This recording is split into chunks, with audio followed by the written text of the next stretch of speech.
mengharmonikan polisi cukai. Umumnya menganggarkan, ini yang umumnya, ya, every economist would have this figure. Dia kata umumnya 5 ke 20% dalam mana-mana aktiviti ekonomi akan merupakan ekonomi yang tidak didedahkan. Orang cuba lari daripada teks kan, jadi 5 to 20%. Dia agak tinggi.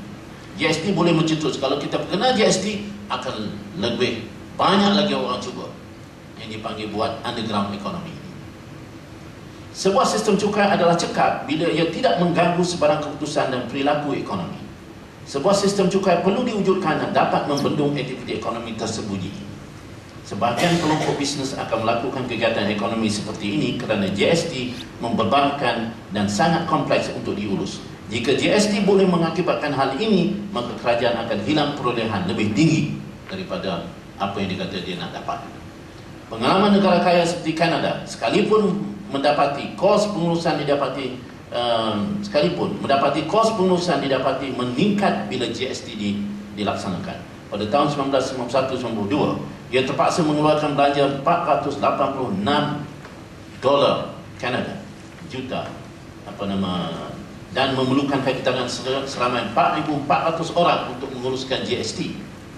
Jika kos pensendirian atau swasta bagi setiap RM1 yang dicampur untuk mengurus GST, ia tidak akan mencapai objektif seperti ini. Dakwa kos masa yang diambil dalam pengurusan GST dijangka akan lebih tinggi dari biasa. Baik tuan-tuan dan puan, saya ingin mengakhiri di sini. Saya ada sedikit maklumat tentang GST around the world, di EU dan non-EU countries yang sekarang boleh lihat.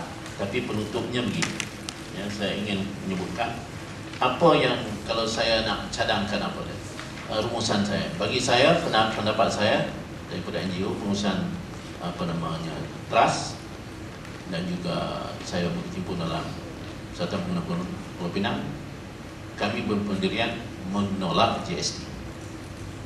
Ya.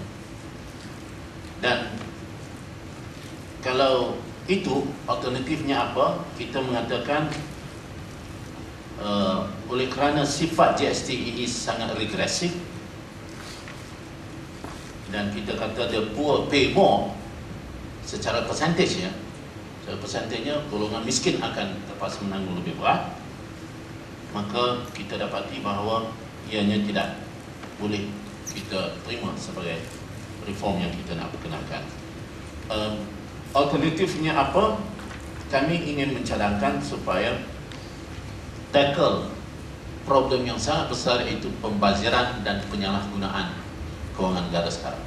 Itu yang harusnya mencari reform ke situ, ya, bukan dengan teks ini. Yang kedua, kami juga mencadangkan yang dipanggil inheritance tax, iaitu cukai warisan. Ya. Umpamanya saya ada